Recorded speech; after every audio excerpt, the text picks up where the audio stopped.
Okay, Bismillahirrahmanirrahim. Assalamualaikum warahmatullahi wabarakatuh.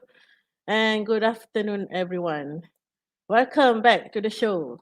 Okay, the International Discourse 2 for the International Conference on Sustainable Development for Community Empowerment unitE 2023.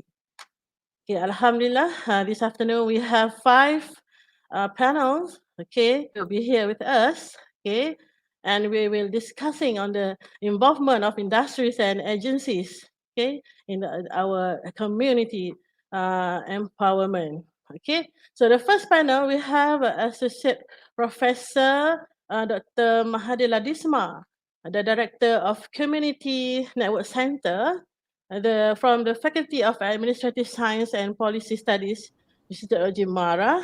And the second panel, we have Professor Dr. Muhammad Hussein Ismail, the Director of Industry Network Center, UITM, and the Professor Dr. Muhammad Hussein Ismail is from the School of Mechanical Engineering, College of Engineering, Universiti Mara, Shah Alam. Okay, and for the third speaker, third panel with us today is Puan Syami Zainal, the Director of Emerging Market and Policy and Public Affairs, Pfizer Malaysia Sdn Berhad. And the fourth panel is Mr. Arihan Haji Abdullah, the Head of Sustainability Program, Celcom DG Berhad. And the final panel, the fifth panel for today is Mr. Husnul Huluk, the Head of Certification and Standardization Subdivision, Badan Riset and Inovasi Daerah, BRIDA, Nusa Tenggara Barat, NTB. Okay, and my name is Associate Professor Teknologi Dr. K. Dora binti Abdul Ghani will be the moderator for today's forum. Okay. Okay. Assalamualaikum. Hi everyone. I hope that everyone in a good health. Yeah. Waalaikumsalam. Waalaikumsalam. Alhamdulillah. Okay. Welcome to the show. Okay. And for all information, in ICAN, UITM, Universiti Mara, we have 3 network centers which are closely related and working together with the industry. And they are the Industry Network Center, Alumni Network Center, and also the Community Network Center.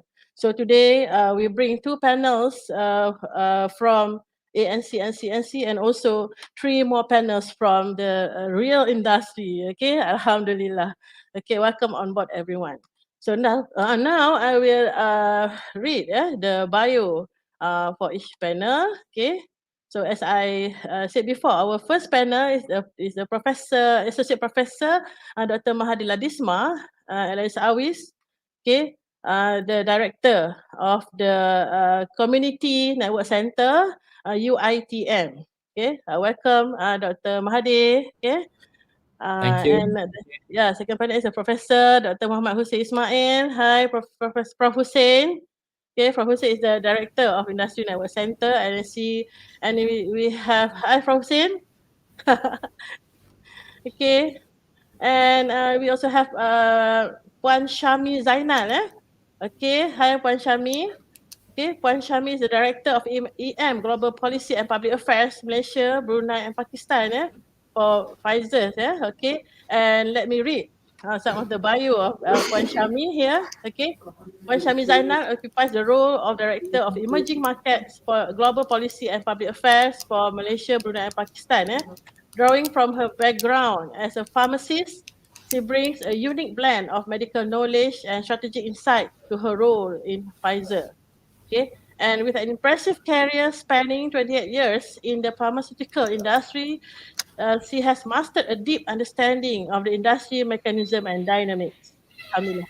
And over the past 4 years, she has championed Pfizer's corporate social responsibility, CSR, and philanthropy and social impact, PSI initiative, with resounding success. Okay, her commitment to driving positive change has resulted in valuable, impactful outcomes touching the lives of numerous individuals and communities.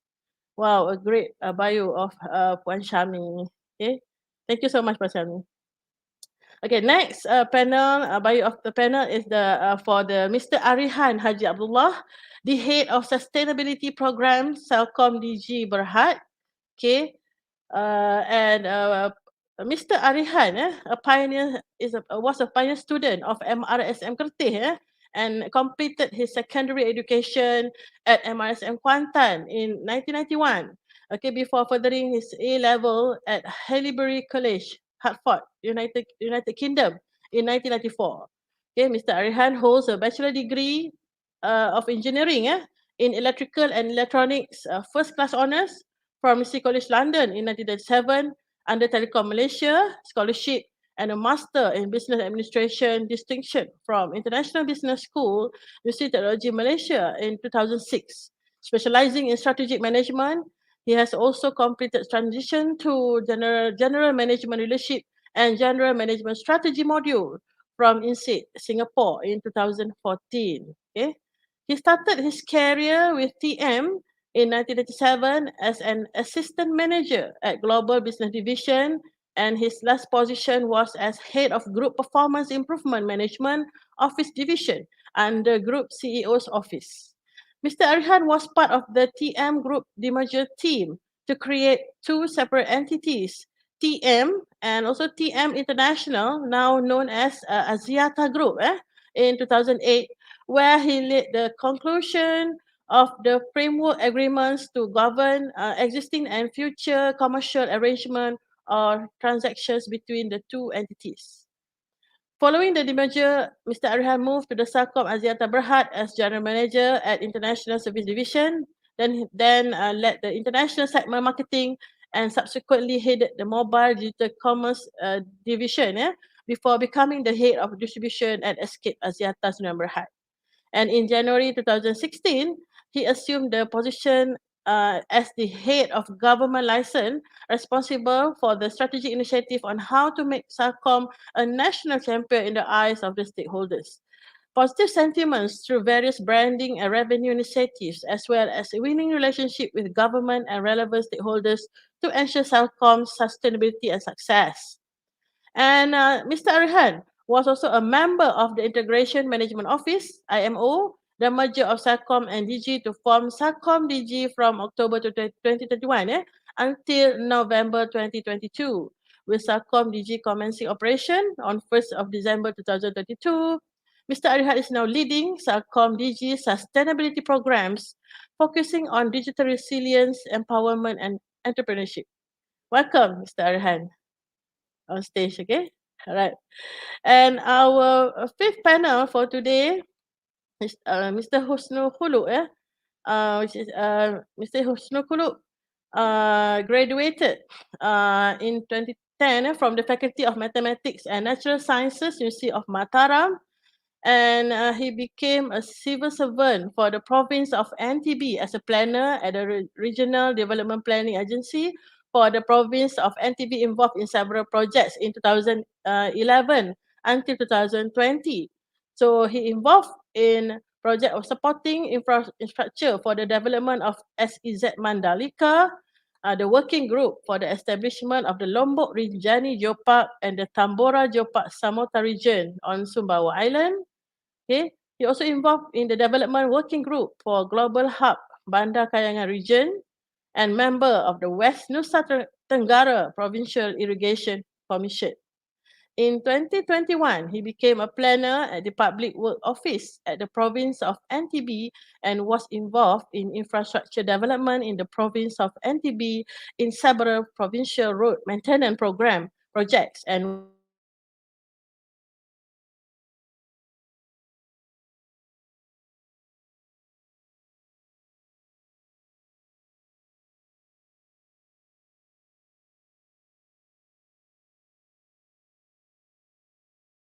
BRIDA of NTB province. Okay, Alhamdulillah. Now we have we have distinguished panel in our forum for today. Okay, let's start the first round of our discussion for today. Okay, let's start with Dr. M. Okay, this is Professor Dr. Mahathir. Are you ready, Dr. M? All right. Inshallah. Okay. Okay, Dr. M. I call Dr. Mahadi as Dr. M, yeah, because the nickname. Okay, me myself Dr. K. Alright. Okay, Dr. M, can you share best practices from your organizations, from your ITM experience lah, with sustainable community development and community empowerment projects? Please, All right. Dr. Thank you, Dr. Kedora. I think we just recently finished on the discussion about the community sustainable development on the perspective of higher learning institution.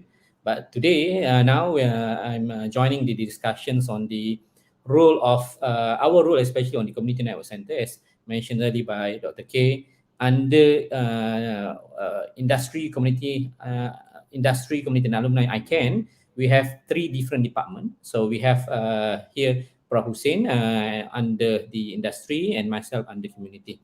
So what actually I'm trying to highlight here, our role under community network centers by looking into the perspective of involvement of industry, which focus on the community network. Anything is about community project, which normally what we tend to associate it with industry is what they call it as corporate social responsibility.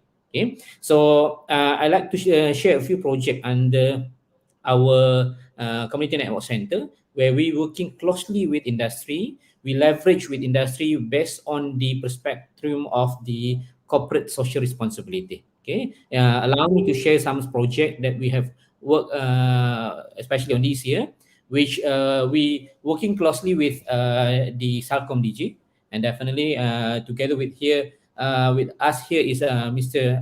Arihan, with head of the sustainability program under Celcom DG. So this is another project where we work with Celcom DG, where it's actually where we started since 2019, which this project headed by Associate Professor Dr. Shukrin Hanna. And in terms of amount that we have received from Celcom DG, before this we known as Celcom, which total amount is more half million, which around 535 million. No, sorry, 535,000, half million of the project. So this project we were working this project quite sometimes with Celcom previously and now Celcom DG, focusing on the Young Digital Innovators program. Okay, so this is a STEM project base which help the young generations focus on the STEM project. Okay, so another project probably I would like to share is another project from the Maxis. So Maxis, we work on the UITM Maxis Educational Young Influencer (EYI) beyond classroom, which at this project we also focus on the initiative under corporate social responsibility under under Maxis, which amounts of sponsorship around 120,000. Okay, so the project still ongoing until next year, 2024. Okay, so another project probably, if let's say I would like to share some project with Maybank Foundation. So this one is project under the initiative under corporate social responsibility Maybank Foundation, which they are sponsoring of UITM with amount 134,000, which focus on the math for rural kids, which we are targeted to develop the platform which focus learning of mathematics among rural kids. Okay, so this is still ongoing projects, which project were headed by Faculty of Education of UITM Shah Alam. Okay, and next project with industry. This is also another special project that we work closely with a few faculties and colleges in UITM, which this project headed by Faculty of Business and together with the College Pengajian Kejuruteraan, which this project we work with the Pfizer Malaysia, Puan Syami Zainal here, which among our prominent partners for this project under U4S. Then this project still we have managed to targeted very unique community, which is single mother, that focuses on the entrepreneurship. Okay, so with Pfizer's we also have another project. Next slide. All right, this is another project with Pfizer. We have the mental health and rare diseases awareness campaign. So this one can a project which we started last year with College Pengajian Kejuruteraan, headed by Associate Professor Dr. Sabirin. And also the another important project that we have successfully implement, which project under UiTM Health Competition. So this project were fully funded by Pfizer Malaysia. Then I think Puan Syami here, which we managed to create health competitions which promote on the effort of meningkatkan kesedaran mengenai penyakit jarang jumpa. So rare diseases, which another unique project with Pfizer and focus about mental health. Okay, so this another important project that we work with Pfizer, and we look actually forward with more project with Pfizer Malaysia. All right, okay, next. All right, so this is another more important project, a big project also under our office. We work again with industry, which we work with the Good Vicious Core and also Malaysian Student Community (MYC), which we managed to get funding around 1.8 million. So this project actually is very unique because they are focused on student, where the students allowed to have the opportunity to design project with community. Okay, so this is the first season that we managed to successfully done. Then the winner actually coming from UiTM Pulau Pinang, which under student Dr. K. Dora lah. Okay, which the project under Do Good Challenge, where the winning project is the project Rahmah, menu Rahmah. Okay. Alhamdulillah. Then we actually were based on this project under sponsorship under GVC. We have managed to secure another grant for second season. So next slide. All right, this is the road tour for Do Good Challenge, okay, involving all the campuses in Peninsular Malaysia for season 1. And then the next slide for the second season. So we secured the second season. We managed to get grant 1.3 million. This will be covered the whole Malaysia, and the project will be begin commencing on the October 2023, inshallah. Okay, so this project also, as what we did for the first season, focuses on the student, which giving the opportunity to the students to involve with the community project. So they need to think more creatively beyond normal project, which highlight the unique approach of the students of tackling the social issues among the community. Okay, next. All right, this project with Jabatan Kebajikan Masyarakat Malaysia, Selangor, which focus on the special community on OKU. Okay, so we managed to secure grant, as well as we also have the signing MOU ceremony. Okay, with the Jabatan Kebajikan Masyarakat, and we have different project with two different what they call agencies, with Bengkel Daya Kelang and also Bangi. Okay, next. And this another project with JKM, which focus among the entrepreneur, which targeted among the recipients of the grant from the Jabatan Kebajikan Malaysia.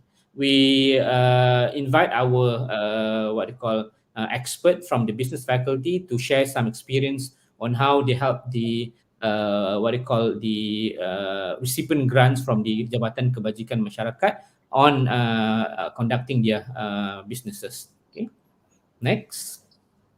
And this project with targeted very unique community, which stateless kids, which we working closely with the NGOs under namely Buku Jalanan Cokit. So this one is another project we help to giving some educational among the what they call stateless community, okay, stateless children. Okay, so still ongoing project with the Buku Jalanan Cokit, and I think this project another important project that we can benefit vulnerable community, especially stateless children. Okay, next. Okay, this one is another recent project. We just back from the Lombok, where project with BRIDA, which Badan Riset and Inovasi Daerah BRIDA, with here representative is Mr. Husnul Kulub, which we're working 1 week with the this project. We call it as NTB Youth Science Camp 2023. It's a very happening project. I think this was among the what they call impactful project, international project with the Brida, where we managed get the involvement from the what we call the Governor Provinsi NTV yang terhormat Datuk Dr. Haji Zulkifli Mansyah. Okay, so it's very happening. We invite our expert from the College Pengajian Kejuruteraan to share on the STEM awareness among the school children at the NTB. Okay, so I think Okay, this is the thank project you, that. Dr. M. Thank you so much, Dr. M. Okay, Very all right. insightful activities there that impacted to the community. Okay, all right. Okay, all right. And we move to our second panel. Okay, Professor Hussein. Okay, Prof. Hussein, can you share the best practices from your center? Yeah, experience with sustainable community development and community empowerment projects. Please, Prof. Hussein.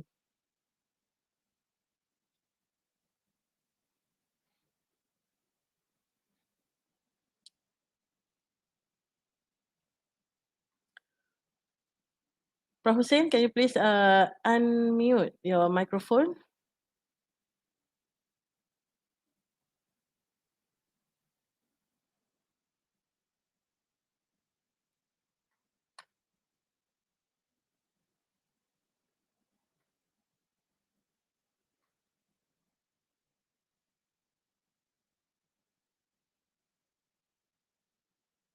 Okay, Prof. Hussein.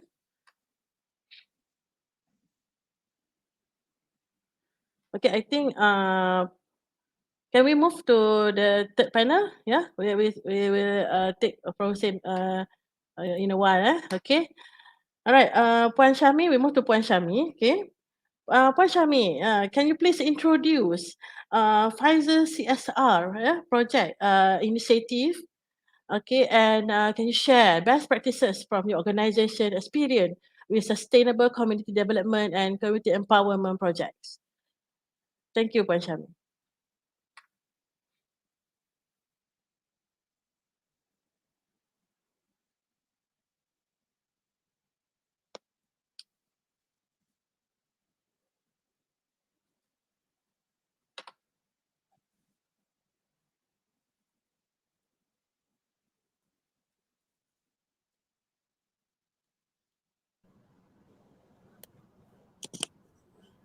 Puan Syami, sorry, we cannot hear you, Puan Syami. Okay.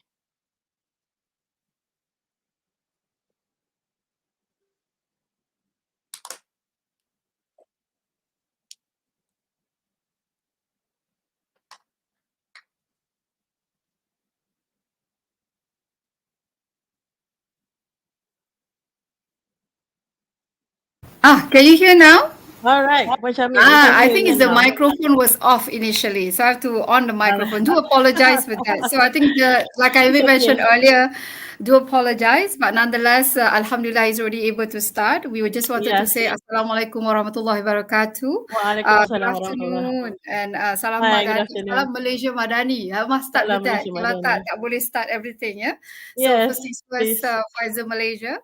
Would like to say thank you so much to the organizing committee, that would be UITN, obviously from the Office of Industry Community Alumni Network, which is ICAN, for kindly inviting Pfizer today. I can see from tadi Dr. M keep on saying some of the activity that we are actually doing together, but I'm going to give you a bit of an example of what we've done.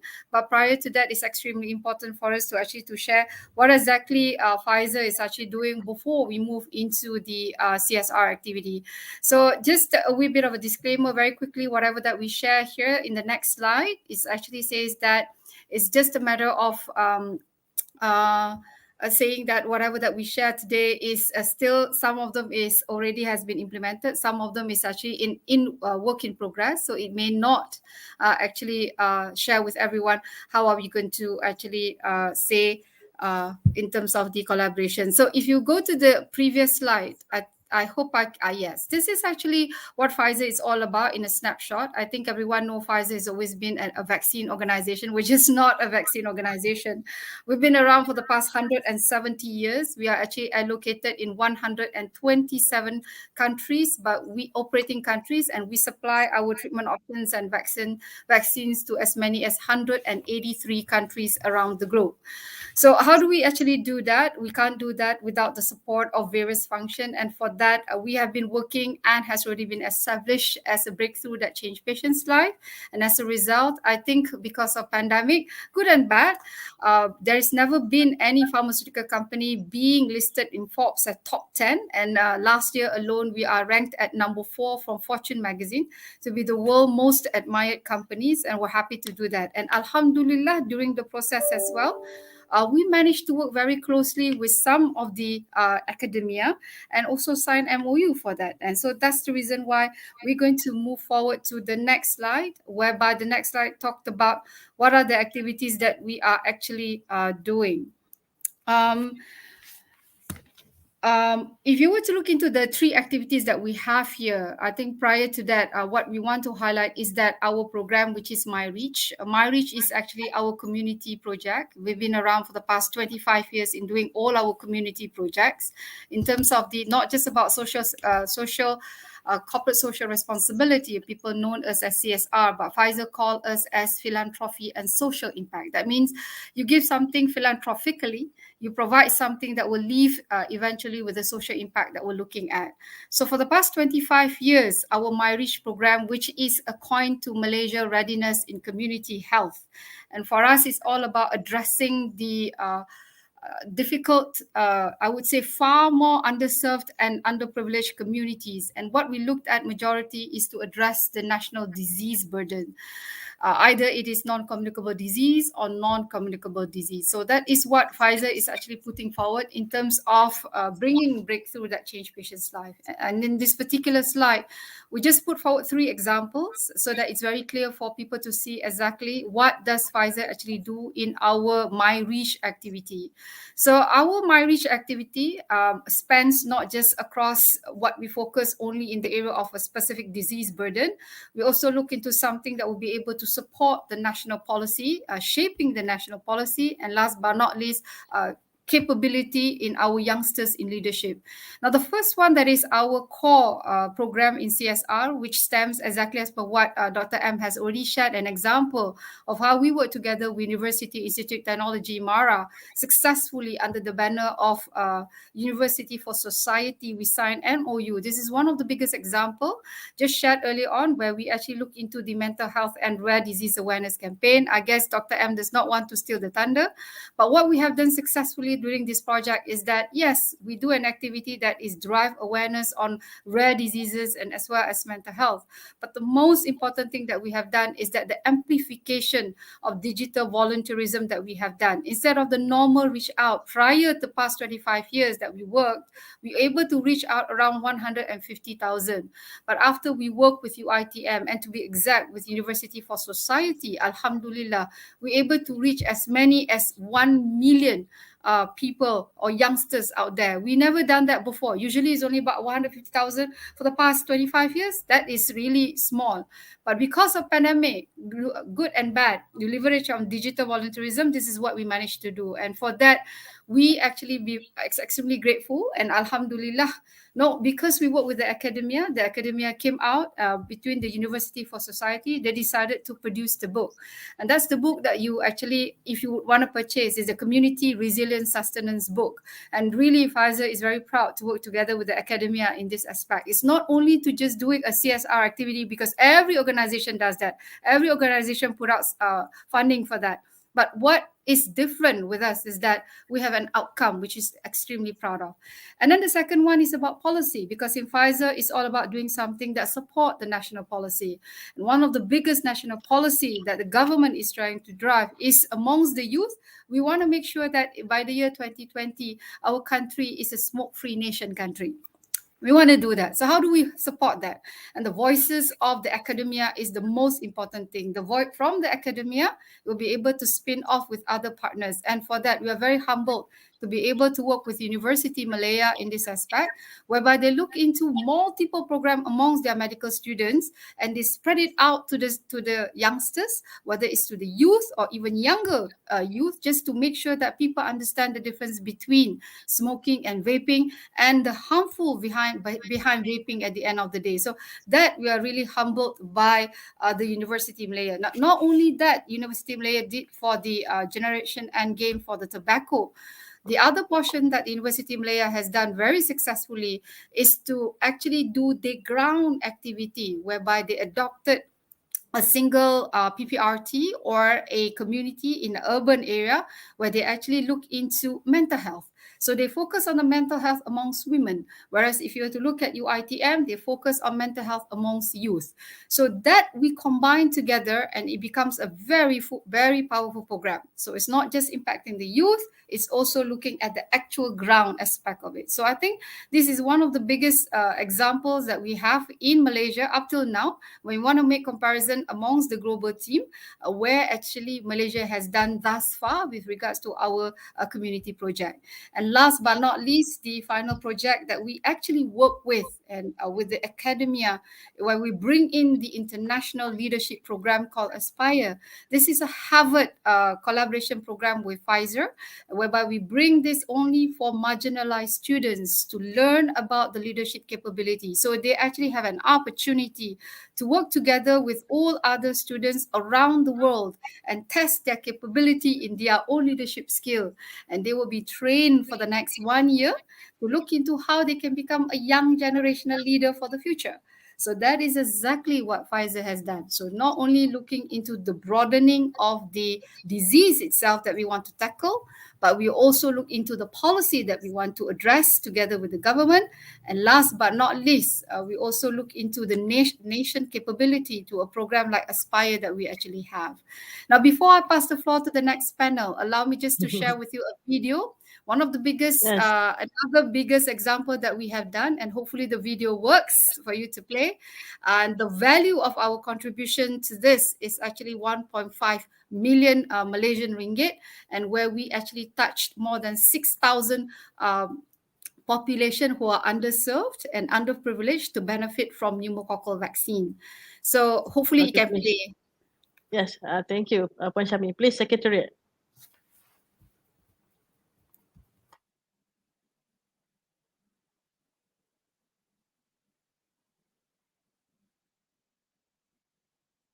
Okay, let's enjoy the video.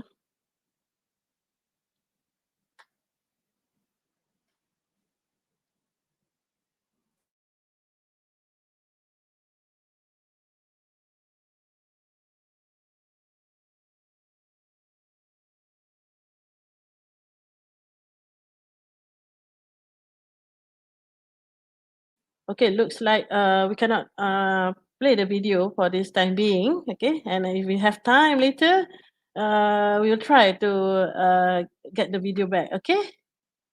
All right. Thank you, Puan Syami, for very inspiring introduction about CSR initiative by Pfizer. Okay, and I think all programs are very impactful. Yeah. To the community empowerment. Okay. All right. When we move to the third panel for today. Okay, Mr. Arihan. Okay, Mr. Arihan from Celcom DG. Okay, Mr. Arihan, can you share the best practices from Celcom DG and what is your company experience with sustainable community development and empowerment project? Please, Mr. Arihan. Okay, terima kasih Dr. K. Am I audible, right? Yes, we can You guys hear can hear me? you Okay, good. loud and clear. All right, Thank let's load up the deck, please. Okay, we have slide, yeah? All right, thank Okay, you. on behalf of Celcom DG, I would like to thank ICAN, Dr. M, fellow colleagues, Dr. Hannah, and the rest of UITM, Prof. Hussein, and the rest of the panelists today. I'm happy to hear. I'm happy to be here to share Celcom DG sustainability programs. And just before we start, a bit of context that Celcom and DG merged, as it was mentioned by Dr. K in the introduction earlier, that we merged officially on the 1st of December 2022, and we are now Celcom DG, and Alhamdulillah, we are the largest telco provider in Malaysia. We have in combination combined more than 60 years of experience in addressing the needs of the nation, and especially we are excited moving forward, especially to deliver the best digital experience for the Malaysian and beyond, inshallah. Okay, next. And just to share with you that our motto is inspiring and advancing the society. And well, everyone is ESG is the mantra for all companies, for all organizations, be it corporate, be it educational institutions, etc., etc. And what we would like to champion here is that we want to make ourselves high in the position of which when people are partnering with us, we are the most trusted brand for them to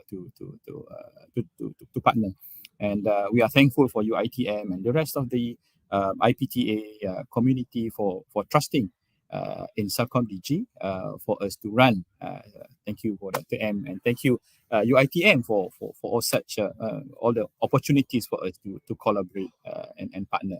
And obviously, we want to be the preferred institution to partner whenever any digital within the scope of our pillar, which later I will share with you our pillars, and we are hoping to be the most preferred one for us together to serve the country, to serve the community, and to serve the nation.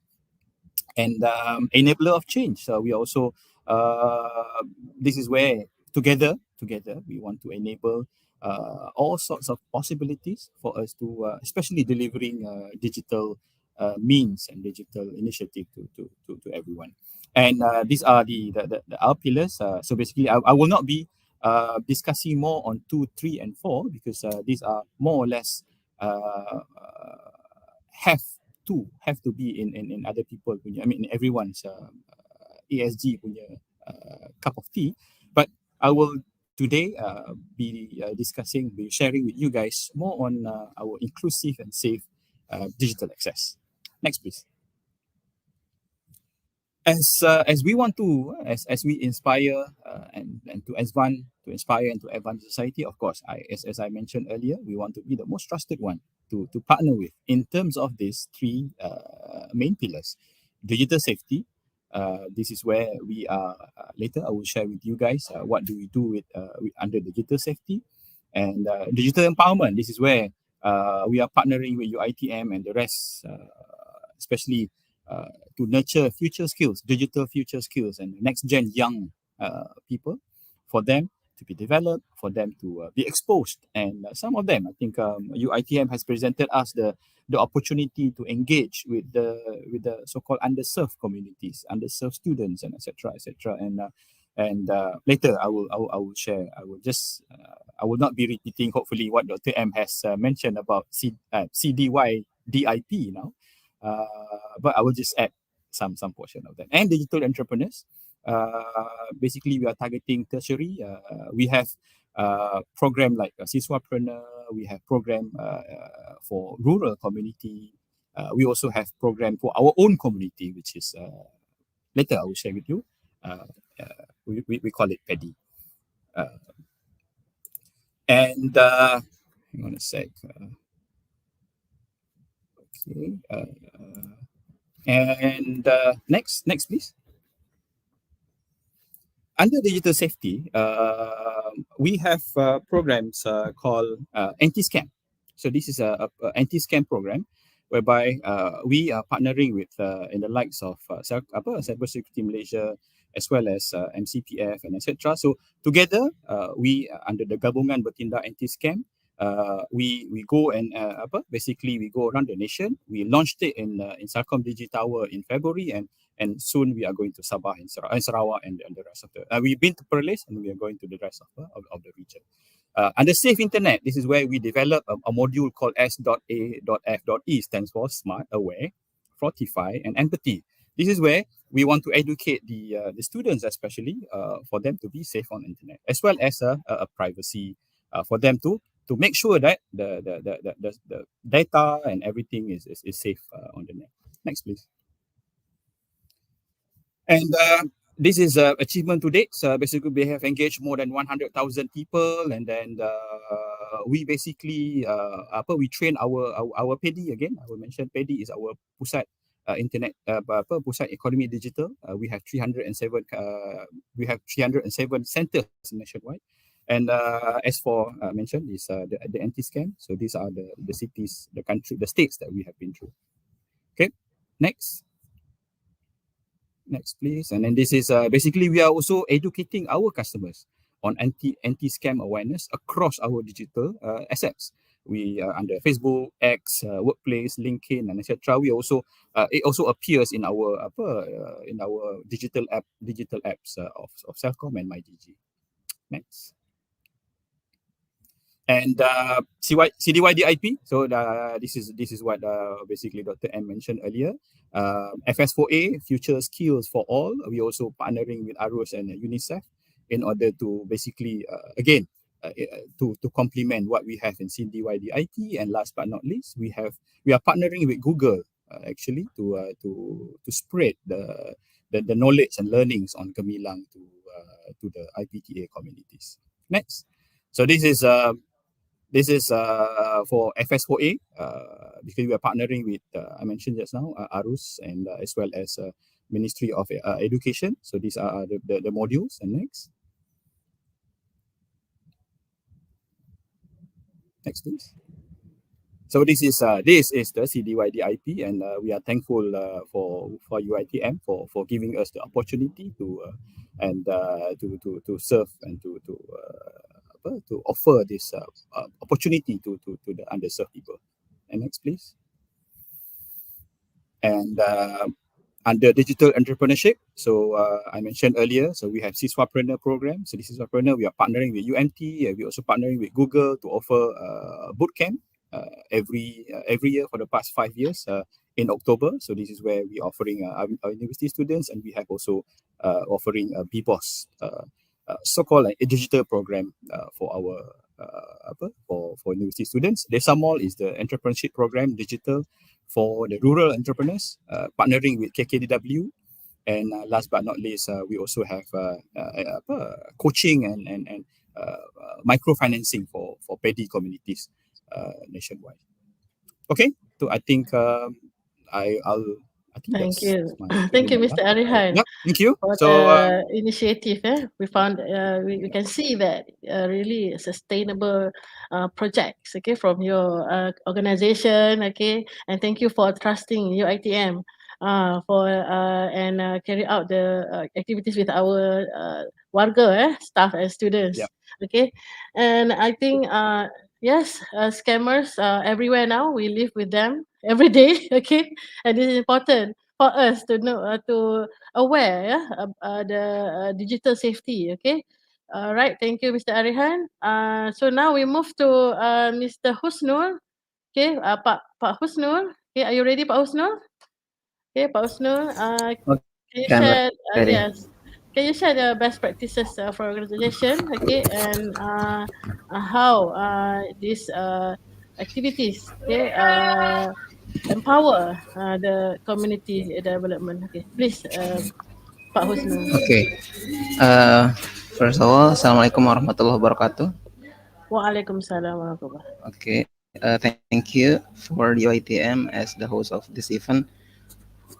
Yeah, we would like to thank you so much because we have an opportunity to share what we have done in a small province in Indonesia, West Nusa Tenggara province. I think it's good to be here, and I'm so very happy for now. And for other panelists, thank you for your attentions. And what we are doing now, I'm now in the Badan Riset and Inovasi Daerah. We call it BRIDA, Research and Innovation Center, under the government's provincial government of West Nusa Tenggara Barat. We would like to share what we do in what kind of business that we do for the community and for our province. Before that, I would like to share about the background that Indonesia is agrarian country with very huge potential for raw materials. So we need to domestically produce equipment to process to make added value for all that. So we concern to establish industrial development. So from the national level and also provincial level, we try to make the policy or make program to that kind of area. So from the PP peraturan pemerintah of Indonesia, Indonesian government's rule number 2 of 2018, uh, there are industrial policy which increase industrial human resource competence, industrial development outside Java Island, launch of the SME kind of e-smart program and application for industries. And of course, the aim, the goals of that policy is to reduce economic disparities, because if we see in the national level that the economic mostly in Java. There has to be some action to be done to reduce that economic disparities. Especially for us, we are in the eastern part of Indonesia. That's why this policies has been taken. Next. Okay. From that perspective to reduce or to make the industrial development outside Java, there's such a policy has been developed, which call to establish a science techno industrial park, STIPAC. So this STIPAC has been established in 49 STIPAC all across Indonesia, and 19 of them are developed by universities, and the rest is developed either by provincial government or ministries and also agency governments. The aim of that STIPAC is to increase economic added value through utilization and science and technology, grow new business that have highly competitive economic value, and foster startups, increasing the accessibility of a new entrepreneur to take part in incubation program, improving competence and expertise, and also developing network to strengthen access to human resource, institution, capital market, and so on and so forth. Next. So, yeah, this is the story why Brida established, because Brida pada riset inovasi daerah of NTB just uh, 2 years from until now. So we are like new organization, try to keep up to make big effort to impact the community. So before Brida was established, the initially based on STIPAC, it is what we call STIPAC Provinsi NTB. Before Brida, before Brida, it's called STIPAC NTB. And we provide technical technology development, technology business incubation, and support service. As Brida also, as TIP, before Brida has 4 division, like in the presentation. Next.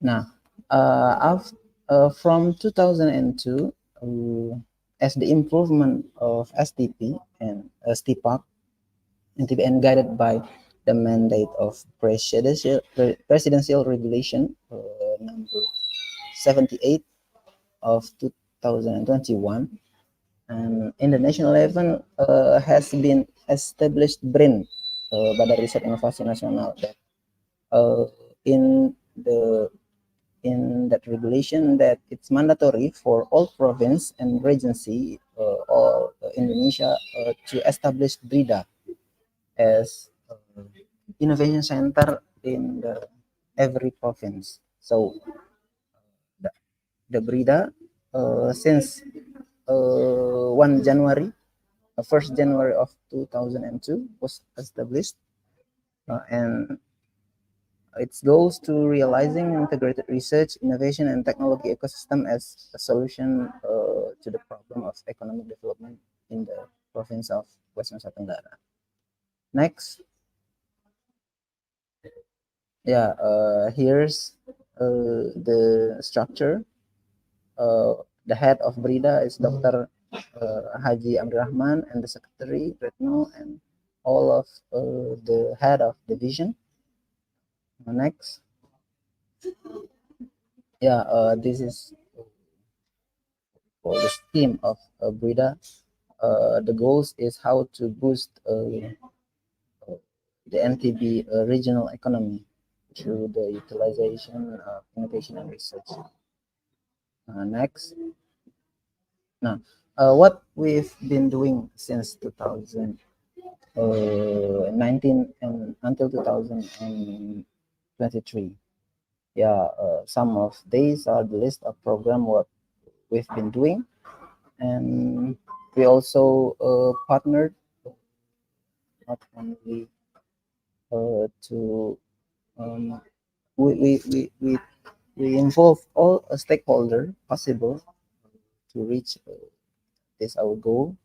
And like what Dr. M told you before, that we have also a partnership in the YSC last month, and it was very successful event. Thank you for UITM for supporting us during the event.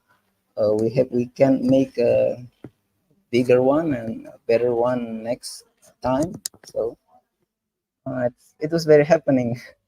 Yeah. Next. Alhamdulillah. Yeah. Now, one of the main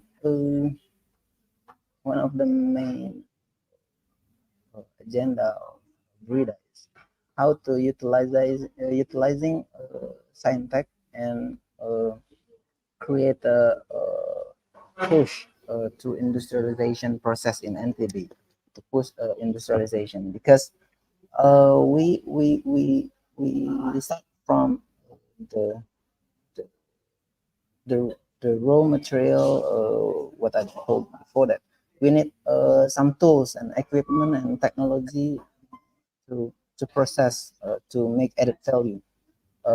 So what we're doing here is we collaborate with SMEs to design and build agricultural equipment, machinery prototype. So this agricultural equipment, this machinery help boost economic to the added value for the product. And beside that, this process also leverage the transfer knowledge in terms of technological capabilities in NTB. Before breeding, before STPAC, mostly all the machinery was imported outside of Lombok. So and after that, we tried to build the machine locally. Mr. M also visit BRIDA and see many various machinery that we have, and that's a big part of what BRIDA doing in NTB. Next. Yeah, this is of kind of machinery that we've collaborate with the SMEs in terms of design and build, and all of them we also what we call provide to the other SMEs to produce uh, food and other things. Next, yeah. Okay. There are also some other not only machinery but in Brida also there's such a partner that we collaborate with to produce a motor electric e-bike e-bike. Then some some others are uh, like geotrust management. They're working in the pyrolysis of plastic to uh, to turn waste into solar. Beside that, we work with Taza International Industries. We have like corn processing facilities, and they produce uh, feed for chicken, uh, corn to feed to apa pakan, what I call pakan ya bahasa. The dedak, yeah. Kind of Oh, that. right. Yeah, Okay. because we Very have a interesting. lot of corn in Lombok in Sumbawa. I see. So before we have the facilities that mostly the corn was exported outside, and after that the pakan imported again to Lombok. So by the facilities we can produce the pakan locally in Lombok. Next. Okay. Yeah, this is like what e-bike produced in Lombok in Brida. Next, yeah, this is like Brida partnership. The list, a lot of them come from all stakeholders, universities, schools, the companies, and other, and so on and so forth. Next,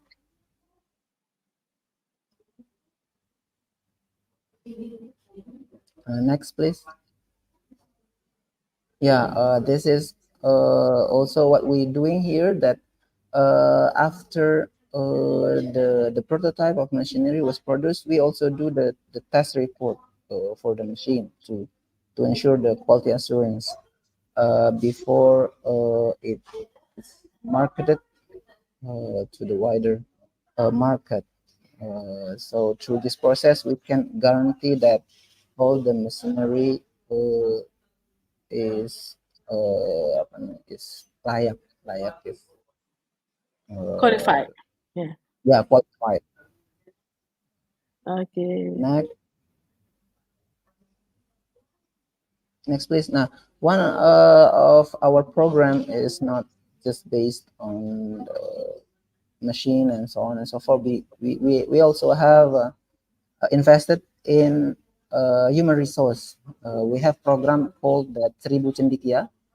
Seribu Cendikia was established by our governor and Mr. Zulkifli Hasan, our vice governor Siti Rohmi Jalillah, to give scholarship for NTB's people, not only in Indonesia, but we mostly sent them internationally, like uh, outside of Indonesia.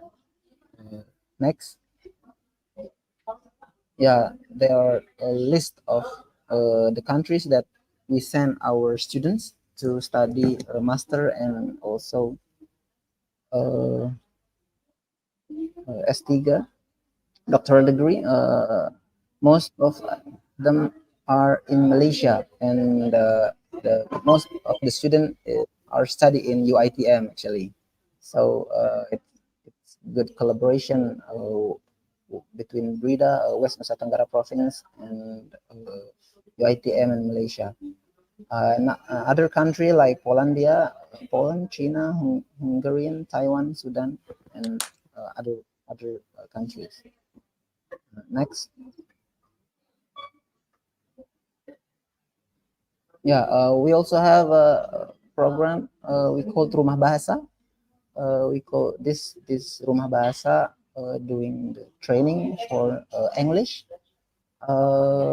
mostly for the preparation for the scholarship. We have the class in every regency. There are 10 regency in West Nusa Tenggara. Every regency has a class of GE, General English, TOEFL, and IELTS. Beside that, we also collaborate with Cakap Academy that provide online course, same for English training. Most of the participant came from tourism like tourism sector like guide or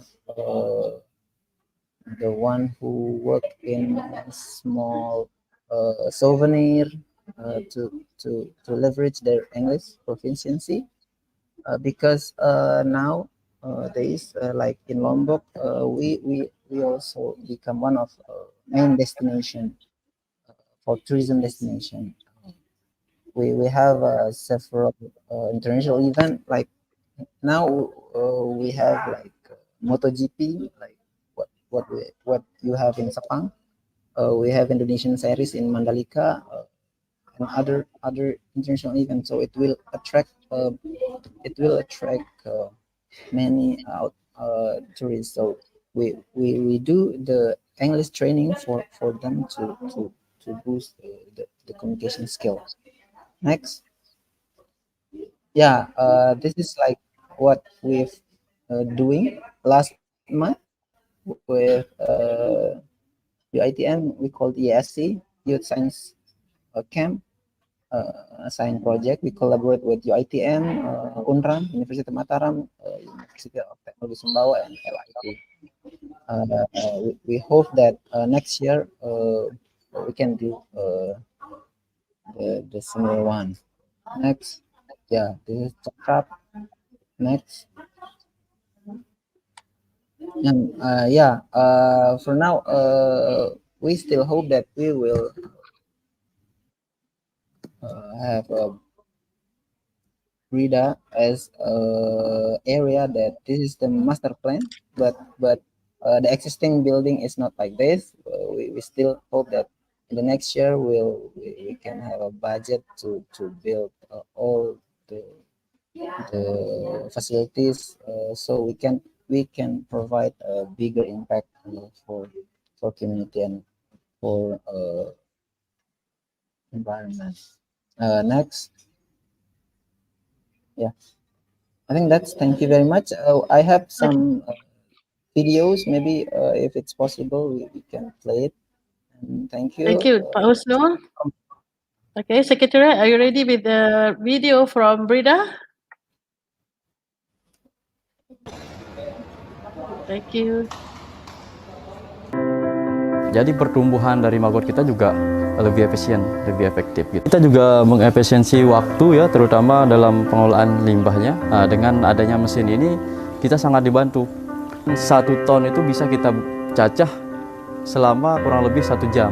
Ya, dengan kapasitas mesin kita memang yang cukup besar di situ, jadi sangat memudahkan kita. Beda dengan halnya dulu kita untuk mencacah 1 VR saja, 1 kaisar itu ya, kita butuh waktu kurang lebih 1 hari atau lebih 2 harian gitu.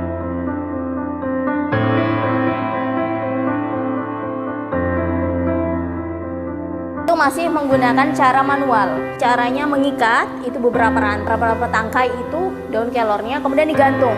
Itu membutuhkan waktu estimasi selama 7 hari. Semenjak ada bantuan langsung dari BRIDA seperti oven ini, sekarang Jadi estimasi waktunya hanya sekitar beberapa jam saja, dan kami mengucapkan sangat-sangat berterima kasih dengan adanya mesin inovasi. Yang awalnya orang mengatakan dunia tidak selebar daun kelor, tapi dengan ada bantuan dari mesin berida ini, sekarang dengan daun kelor kami bisa mendunia. Karena di sini nggak ada mesin yang berkualitas gitu. Dibutuhkan mesin yang cerdas, yang sesuai dengan kebutuhan. Kita butuh cita rasa yang spesifik, yang khusus. Dan itu tidak bisa terpenuhi oleh mesin-mesin kita gitu. Nah, saya cukup bersyukur bahwa ada pembuat mesin kopi gitu kan, dari anak-anak muda kita gitu kan, orang kita sendiri gitu kan. Nah, ini menurut saya surprise lah gitu, bahwa anak-anak muda kita itu mampu membuat mesin yang punya, ya boleh dibilang berstandar internasional lah, berani tarung gitu. Jadi ada inovasi-inovasi yang sesuai dengan kebutuhan lokal gitu.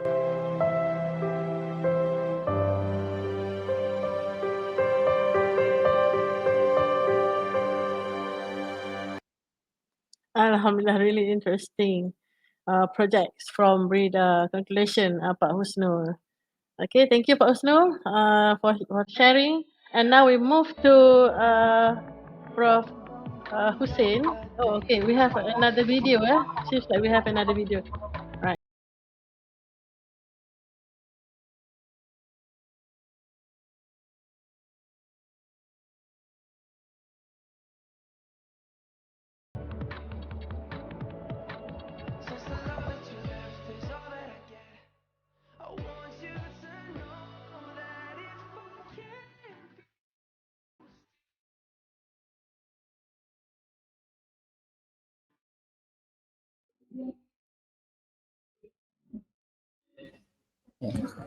One more Okay, we have video, another I video. think. Yeah. All right. One more. Please check it.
Ya sangat menakjubkan sih. Saya belajar banyak di sini. Contohnya kayak coding, terus belajar merakit. Sangat senang karena dari dulu sudah sangat minat dengan hal-hal robotika. Lalu bisa belajar banyak hal seperti coding, membuat robot dan lain sebagainya.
Zurita daripada Universiti Teknologi Mara. Saya sebagai ketua kepada semua instruktur untuk mengetuai anak-anak seramai 150 orang memberikan pengajaran kepada anak-anak dipecahkan kepada beberapa modul yang antaranya robotik iaitu McQueen dan juga drone. Yang kedua adalah RoboMaker di mana anak-anak ini diberi pengalaman untuk menggunakan perisian software dan juga mereka bentuk robot sehingga menjadi satu aplikasi. Kemudiannya ada satu lagi microcontroller. Microcontroller ini diberikan kepada anak-anak untuk menghasilkan produk akhir melalui kreativiti mereka, menghasilkan smart home menggunakan semua sensor-sensor yang telah diajar oleh instruktur.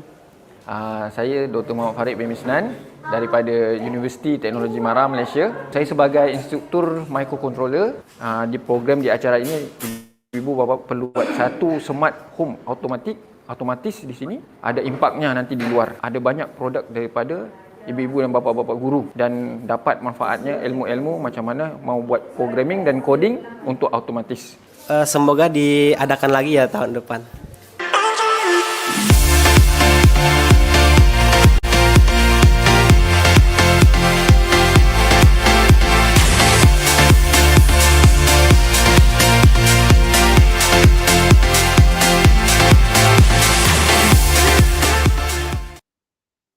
Wow, Okay, thank you. really interesting. Thank you, Pak Husnul. Okay, now we move to our panel, our Prof. Hussein from INC, Industry Network Center, UITM. Okay, please, Prof, can you share the best Right. practices Assalamualaikum. from UITM? Yes, please. Waalaikumsalam warahmatullahi wabarakatuh. Alhamdulillah. We can hear you. Alhamdulillah. Okay, thank you everyone. Firstly, I'd like to take this good opportunity to thank the organizing committee of this conference led by Associate Professor Dr. Mahathir, and I'd like to thank to Dr. K for the kind introduction. Very sorry for the beginning. I forgot to set the mic. These are some of the best practice under the INC Industrial Network Center, one of the entity under ICAN office.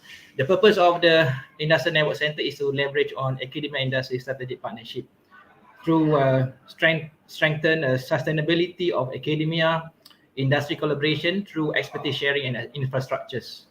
So actually under the INC, we have two main portfolio. The first one is industrial networking and the second one is graduate employability.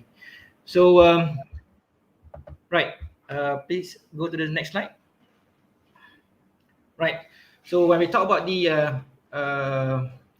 leveraging collaboration between the universities and the university and industry, especially academia and industries, of course, there are expectations from both parties, from industries as well as from the academia. So this I take from one of the articles, okay, 3 ways to nurture collaboration between universities and industries. So the first one is through universities should nurture their talent pipelines. So in order to ensure the collaboration, the sustainability of the collaboration between university and industries. And the second one is industry should tap into social sciences. So in this aspect, okay, what do I want to highlight here on the for the first aspect on the university should nurture their talent pipeline. University play a pivotal role in cultivating and nurturing talent pipelines, okay, through rigorous education, mentorship, and diverse learning experiences. University prepare students for future leadership and innovation. So for your information, UITM have been given the UITM under the ICAN office have been given the task to for the graduate employability. UITM having UITM has the biggest populations in terms of the graduates. So total of 60,000 graduates compared to other universities, the maximum of 8,000. So one of the important aspects to ensure the percentage of our graduates to get a job is to give the some of the added value program to ensure that they got a job after the graduating. So the second aspect on the industry should tap into the social sciences. So understanding human behavior, cultural dynamics, and social trends can enhance product design, marketing strategies, and customer engagement. Therefore, it is important not only on the innovations of the product, but the importance of the human behavior. So that's why industry should tap into the social sciences. And the third one is university tech transfer officers must prioritize flexibility. So university technology transfer, particularly under the research management center or commercialization unit, play a vital role in bridging academia and industries. So prioritizing flexibility is crucial for adapting to rapidly changing markets and technology landscape. By embracing open-minded approaches to intellectual properties, licensing and partnership enable this office to tailor agreement to diverse industry needs. So therefore, it is important the leveraging of the partnership between the university and academia. Go to the next slide. Right.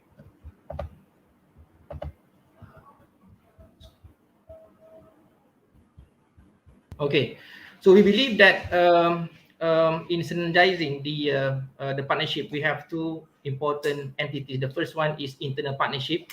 Under UITM, we have various PTJ or entities which is collaborate with us whenever we have collaboration with industries. For example, towards increasing the number of graduate employability to 90%, we engage with the Bahagian Transformasi UITM, Pusat Kerjaya Counselling and Jabatan Komunikasi. And then beside that, we also have Bitcom, which focusing on the commercialization of the UITM product. So we promote micro industrial hub under the ISAP, promoting micro industrial hub, which promoting micro industrial hub and facilitating UITM product in recognition.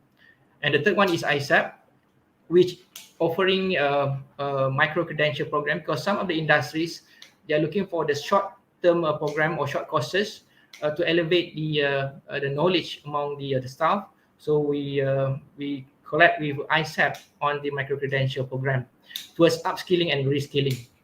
And for MassMed, this is one entity which focusing on the entrepreneurship among our graduates. And for UITM endowment, okay, particularly for the job creation, professional certification, and the seed fund for the knowledge transfer program. And another one is CSR, on the ZAWAF, focusing on the CSR program in collaboration with Alisan Sports. Next slide. Next slide. Okay, these are the how to sustain our external partnership. One of the programs that have been under the portfolio of ICAN office is COA faculty program. For last year, we have been given 4 COE, okay, by the KPT, Kementerian Pengajian Tinggi, to carry out a COA faculty program, where there are 2 programs. The first one is 1.0, learn from the pros, and number 2, coached by the pros. Luckily that we have 3 staff attached to Maybank and Pejabat Peguam Negara, and for Alisan Sports, we managed to organize COA faculty 1.0, learn from the pros. So basically, for the learn from the pros, where the CEOs and the staff have to engage with the universities, they have to cover about 20 hours with universities. We have 2 staff of UITM attached to CEO of Maybank under Datuk Nora for the attachment of period of 6 months. For last year, starting December last year, and May this year. Okay, so there are a total of 6 months.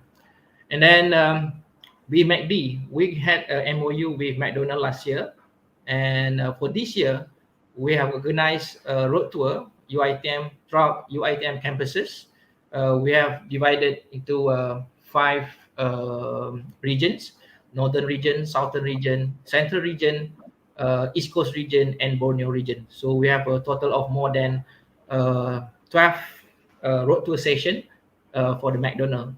The same approach we do for the Alisan Sports. Okay, even though that we haven't sent our staff for the COA faculty program 2.0, but Alisan managed to carry out the road tour session at all state campuses for the Peninsular Malaysia. For the upcoming event will be in October in Borneo and the Central region. And we believe that collaboration with the MITI can leverage more opportunities, not only for our staff as well as to our graduates. And for example, collaboration with MITI, as we know that MITI have 14 agencies under MITI, and we have collaborated some of the industries like Invest KL, MPC, SIRIM, MARI, MIDA, and MRM. Through some of the activities, either we network with the communities by inviting these industries to share some of the expertise that they have to the societies. For example, under Invest KL, okay, I believe that some of you know about Invest KL. Under Invest KL, there are a total of 122 multinational companies, where one of the be given the KPI for all of the PTJs, for all the state campuses and PTJs, is to identify international partners. So through Invest KL, we believe that we can identify new partners for the collaboration with the different PTJs. Right. So for with international partners like the James Dyson Award, the James Dyson Foundation. Actually, for the James Dyson Foundation, we have collaborated since last year, where we promote the program so-called James Dyson Award, where this is a yearly event which focusing on the engineering and design students to submit their ideation or concept of the innovation, and the winners will be representing Malaysia for the world level. For the Fraunhofer IEM, actually this collaboration started somewhere in 2016 through developments of our innovation lab and the use of innovation lab towards sustainability of the innovation through any idea of collaboration in terms of research. And for the Badan Research Indonesia, that was presented by Pak Kuluk, okay, actually started this last year or this year, and then we have collaborated in few activities, okay, visiting some of the labs, and also the recent event conducted by the CNC, okay. And with TikTok, we leverage in terms of the contents, okay, how we can leverage the content of the TikTok not only for the entertainment, but how we use the TikTok for the elements of research, for the elements of promoting UiTM product and promoting UiTM experts. So we try to use the element of TikTok so that it can convey the message to the community as well as our research partners. Next. Right, next. As I highlighted, one of the aspects on the graduate employability. So this is some of the program that we promote to our students with McDonald's, for example, on the graduate employability, GEP, management apprentice program, and internship program. So we have done, we have completed the road tour to all the state campuses, and currently with the Al-Ihsan Sports, we have completed for the Pantai Timur, Utara, and also Selatan. So for every event with Al-Ihsan Sports, for every event, we managed to get some donation, okay, under the Al-Ihsan to 10 asnaf, which comprise of 4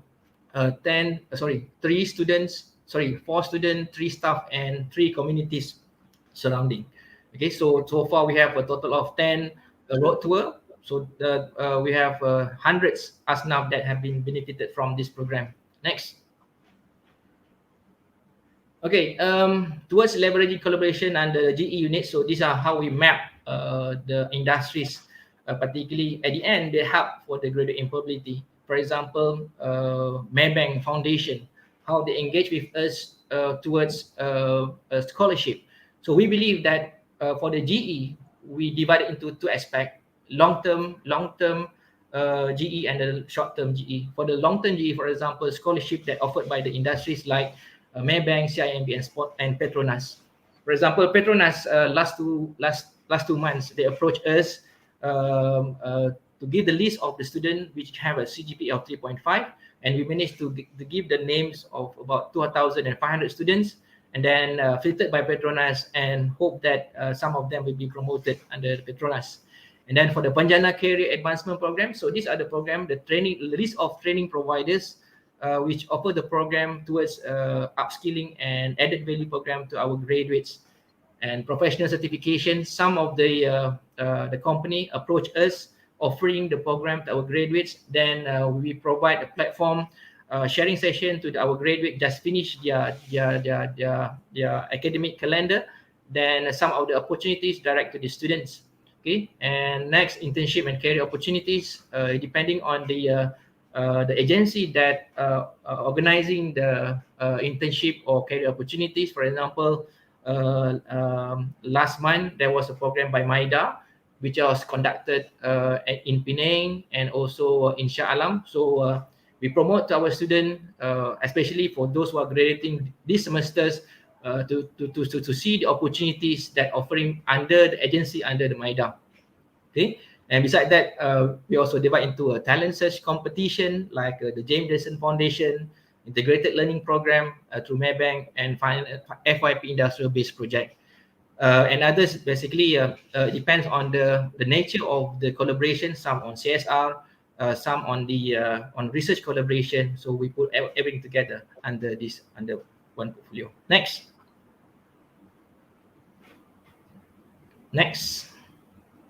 All right. So we believe that these are how we map towards sustainability of the collaboration between the university and the industries.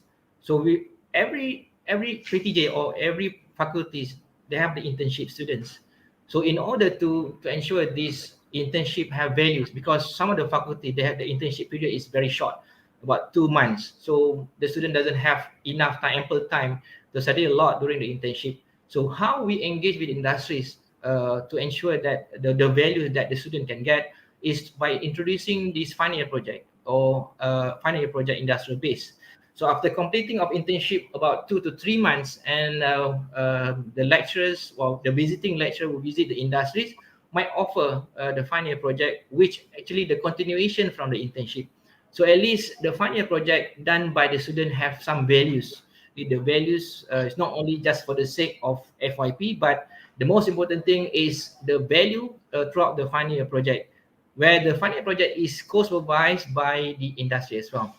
So towards this work between the intern and FYP, we believe that there will be opportunity that will be offered by the industries, for example, job placement, matching grant, and lead to MOA. Okay, so if the company is a new partnership, so we can lead to MOU, and throughout the process, if possible, for a few consultation works, attachment either staff and students, joint activities publication, such as webinars, seminars, and probably we can invite the industries as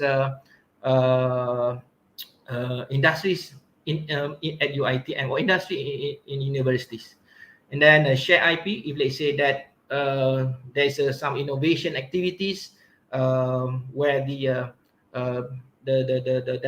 developments of the innovation is between industry and academia, so we can share IP, whether it is registered under university or registered under university.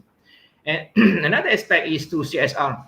We also invite industries in our CSR program. For example, under the Industrial Network Center, we organize ICAN STEM outreach, where we got invitation at school, and then we invite industry as well to share some of the expertise to the school student, because now the number of students taking STEM subjects is declining. So one of the approach that we do in ICAN office is through collaboration with the industries by sharing their technologies, recent technologies, so that we can create awareness among the school students. So we hope that the ecosystem, this ecosystem from the internship FYP, that can lead to other opportunities. So towards this sustainable collaboration. Next.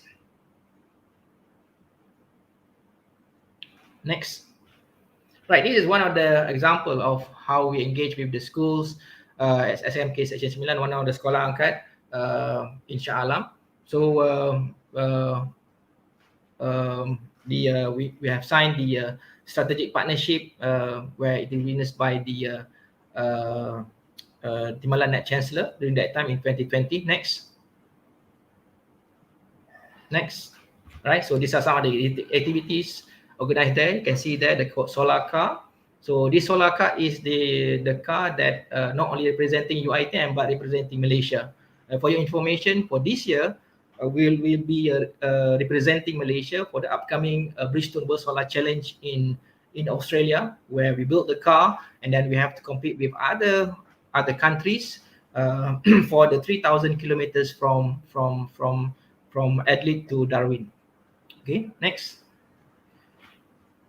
Okay, these are one of the activities that organized last month, which is ICAN STEAM outreach. Beside communities, school, we also invite industries to share their some of the latest technology, so that they can give share their expertise to the school students. Next. Okay, then this is the way how we nurture STEM activities through F1 in school, for example. The first was a donation of the 3D printers to the schools, okay, so that the student can use the technology on 3D printing for their innovation. And the second one is with 3D Gen, one of the leading company on the metal 3D printing. So these are the companies that leverage with us. Then we engage with school so that the student will get a new technology and learn a new technology about the 3D printings. So next. Okay, Professor Hussein, I think we will start the video from Faisal is ready. Okay. Okay, Professor, thank you for a very interesting presentation and a lot of projects that we can collaborate with the industries. Okay. All right, now we move to Puan Shami. Okay. For the video earlier that we couldn't play. Right, Secretariat now. Puan Shami, do you have anything to say before we play the video? Not really. I think from the video, it's more about what we've earlier on from question number, whereby you are asking what would be the best practice sharing. Yes, okay. I think it's actually a spin-off from that. And I think from that video, I think very quickly we can go to the question and then we can discuss on that. All right. So please, Secretariat, enjoy the video.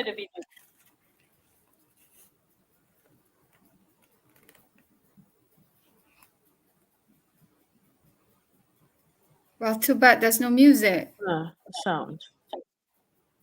Secretariat, can you help for the sound of the video?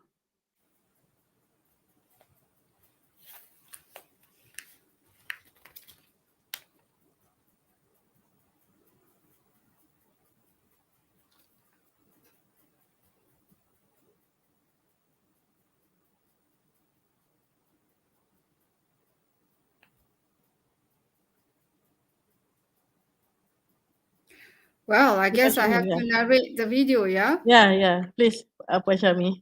I think with regards to video, what we have done is that we work with our partner, the Malaysian Red Crescent Society, to answer kumpulan rentetan that would be those who are underprivileged and underserved.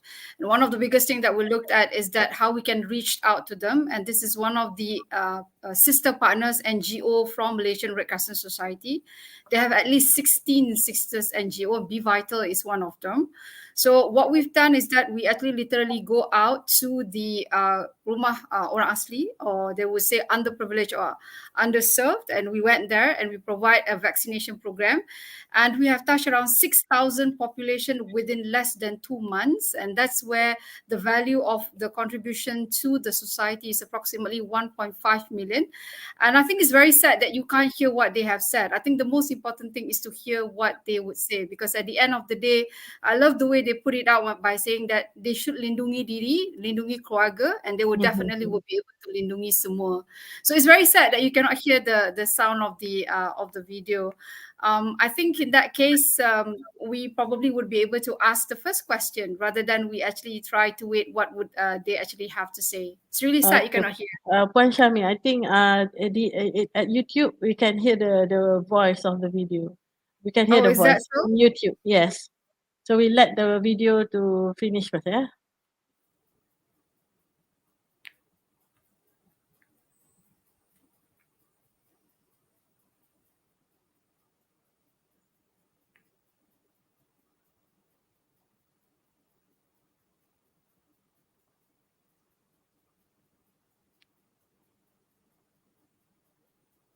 Wow, such a great video. Yeah, and the Okay. work done behind it is extremely astounding. If only people would know. It's not as an easy ABC and the video comes out. It's not. So hence the second question, right, that you're going to post out? Yes, Puan Syami, okay, since you already played the video and now we are in round 2, okay? So I would like to throw question to you. What are the issues or challenges and the opportunities, yeah? The issues or challenges that your organization face when it comes to the implementation of the Sustainable Community Development Project. Okay, and what are the opportunities that are available for the academic institution like UiTM, to collaborate more with your organization. Okay, are you in order to collaborate with the academic institution, what criteria do you consider when selecting community projects? Please, Puan Syami, continue the round 2. Okay. I think with regards to the video, those who are actually on YouTube, we can hear the activities that's going on, the work that we've done thus far. It's not just about the vaccination, but the work behind it. I think as far as challenges is concerned, which is what you see and outline in front of here, is that how can we actually work as fast as possible? I think as far as agility is concerned, it's not something that one can do in overnight. It requires a lot of people working together. I think the first thing that one needs to understand is that how can we actually look a program that is personalized to the respective activity that we want to do, assuming that you actually have a single community that you want to work with. You need to truly understand what the community is actually going through and what are the bases behind the community and what are the challenges that the community is actually facing and how we can actually help to support the community. Now that is very critical. You need to personalize that, and when you personalize something, you need to work with high level of agility to do that, and the team needs to come together. I think that's what we've successfully done. I think if you hear from Prof. Hussein mentioned that when you work with an academia, when you work with an NGO, when you involve a multi-partner, those level of collaboration and understanding, as simple as just to find the date time, is actually critical for us to work. But when you involve with some activities that require time, the agility has to set in. The other thing that comes into the mind, if you listen to what, again, have to cite what is the nearest that we can recollect, is what Prof. Hussein has actually put inside his slide, is the word sustainability. I think the other thing one needs to do is that how do you ensure the program that you work with that particular society, it has its own sustainability, the longevity of the program has to be there. And it's not easy to create that activity and the momentum continuously in order for you to decide on a specific program that will be able to be long lasting. So when you look into this, it is something that one needs to actually sit down, brainstorm, come up with a proper project paperwork, and that comes into the last portion of it when it comes to the resource allocation. It's fairly easy to say that the resources are readily available, but not everything is very fast. Sometimes, as far as monetary is concerned, that is another resource allocation that has been very challenging. If you ask any one of us who does a lot of CSR work, trying to put up a case and building a case to make above market or to make our leadership understand that this is a community project that you need to give and serve and return back to the society is not very easy to do. And that is why a lot of team effort needs to be done. So sometimes when the academia are able to produce their paperwork, in fact, we in the industry needs to turn those paperwork into a information that is fairly easable and edible for the above market or even the senior management team to understand, for them to allocate resources. Now, resources is also involving time, because when talking about volunteerism, it's about time. So people need to volunteer and to give their time extra from their office hours. I think that's another portion that one actually facing those challenges. So it's extremely important at the end of the day. It's very, when we actually have those programs that we wanted to move forward with, it's very clear that one needs to have even the ultimate goal, i.e. the outcome. So it's fairly every time when we do CSR, we always thought that, okay, we just go to that place and then we can walk away and that's it. And a lot of them is like that. But what Pfizer would want to do is to look into a program that is sustainable, sustenance. And therefore, we tend to choose our partner very well so that we be able to personalize our program for the community, be able to have longevity in our programs, multiple programs. As Pfizer evolved, Pfizer 20 years ago or 40 years ago or 170 years ago is very different than what Pfizer is today. We have evolved from a different organization to a biopharmaceutical technology organization. In doing that, we have evolved. So we need to evolve and change. So we need to keep on finding partners that will be able to willing to change with us. And we need to have a lot of teamwork behind this. And that's why I think it's very important for us to actually select the right team. So if you go to the next slides in terms of the opportunity of how partners can work with Pfizer and vice versa, and Pfizer can work with the partner. And if you were to look into the context, if I could recollect from Celcom, I think, mentioned about the coin term of ESG, environment, social, and governance. And that's the reason why, if you were to go back into the ESG context, not saying that fairly easy for techno company and any or it's fairly difficult for an industry like pharmaceutical. For us, it's the same. When we talk about the ESG context of it, for us, it's all about making sure that when we provide our products out in the market, we got to make sure that it can reach to people. It is equitable access for all, irrespective of their background. And when we talk about a product, it's not just you are feeling ill, you take a medication. It's not like that for any pharmaceutical company. And for us, it's all about providing health literacy, ensuring that people understand that when you take something into your body, you need to know what is the quality that you're taking. You need to make sure the product is safe.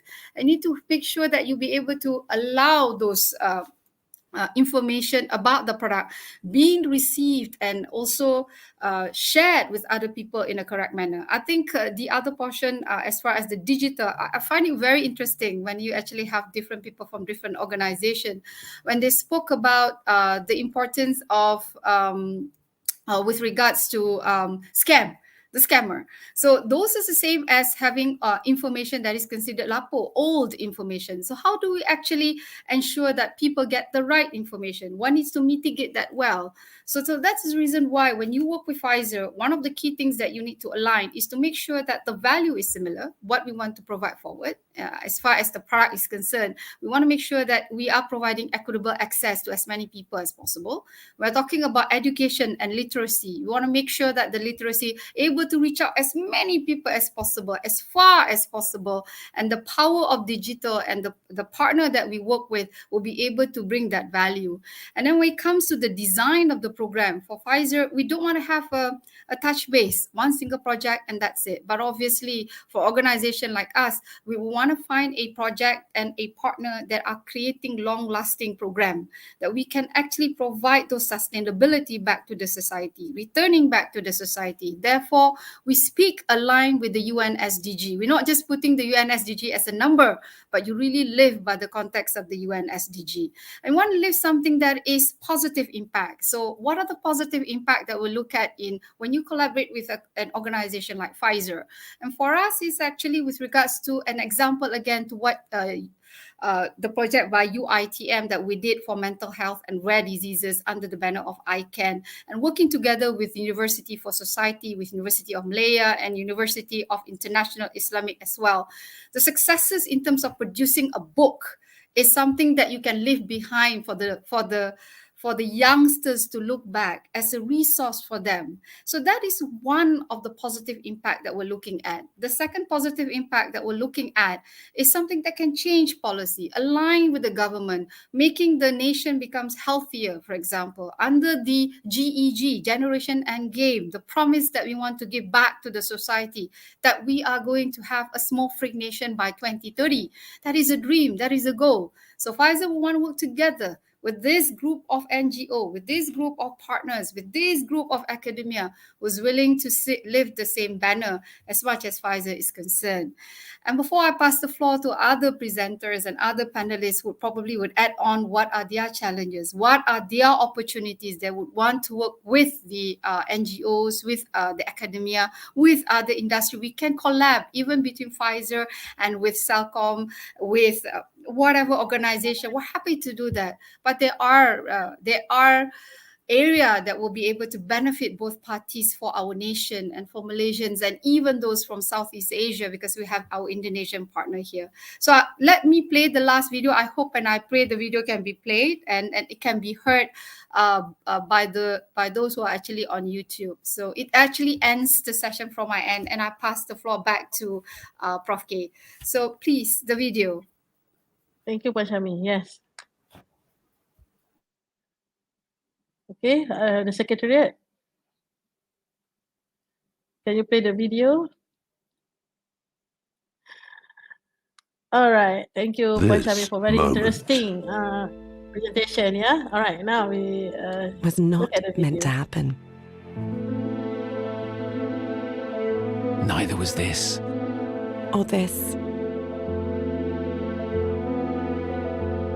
The odds of this.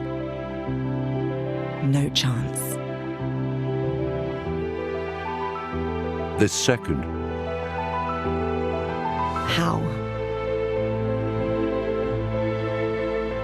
And this one.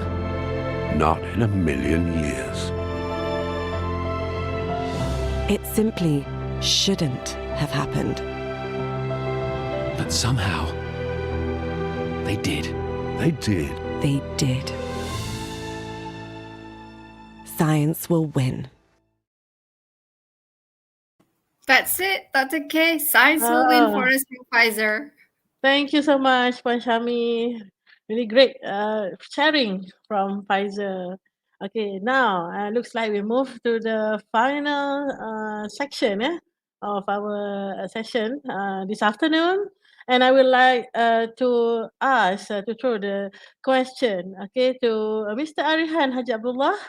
Okay, Mr. Arihan, what are the opportunities for academic institution to collaborate with your organization in the area of community development? And in short, okay, can you please describe, in order to collaborate with an academic institution, what criteria do you consider when selecting community projects? Please, Mr. Arihan.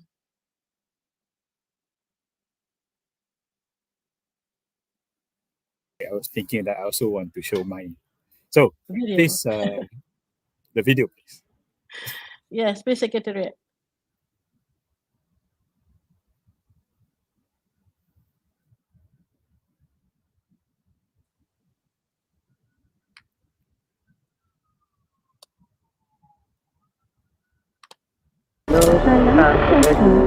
Ini adalah notis amaran terakhir dari Lembaga Hasil Dalam Negeri.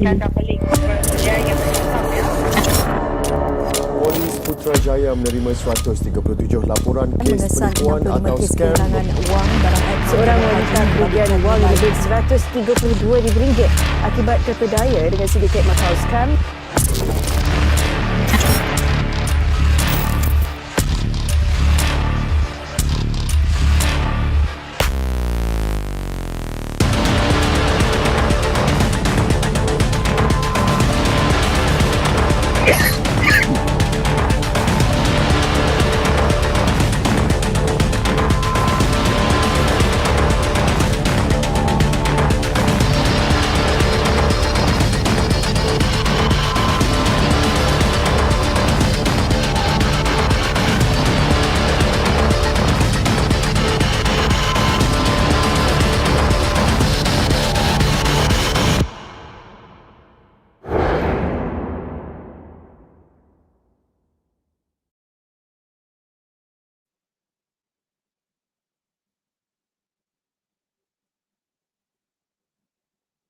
The question, to answer the question, and how can we collaborate with the universities is, I think anti-scam is the currently it's not scam ni bukannya sesuatu yang baru sebenarnya. It has been there ages ago.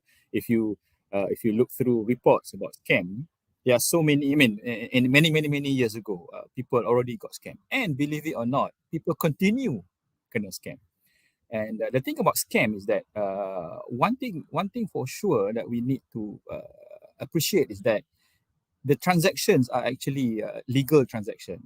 Is a legit transaction. So if people yang kena scam, the issue is that when they got scammed, So in order for them to minta compensation, etc., tu benda tu akan jadi susah. It's going to be difficult for them to justify, because when the banks seize or reveal the transaction, or all legal transaction actually. So what we can do is that one is everyone can scan this booklet, scan the QR code. So these are all, we try to make it as entertaining, as santai as possible. So these are things that measures that can be undertaken for you to avoid yourself being scammed.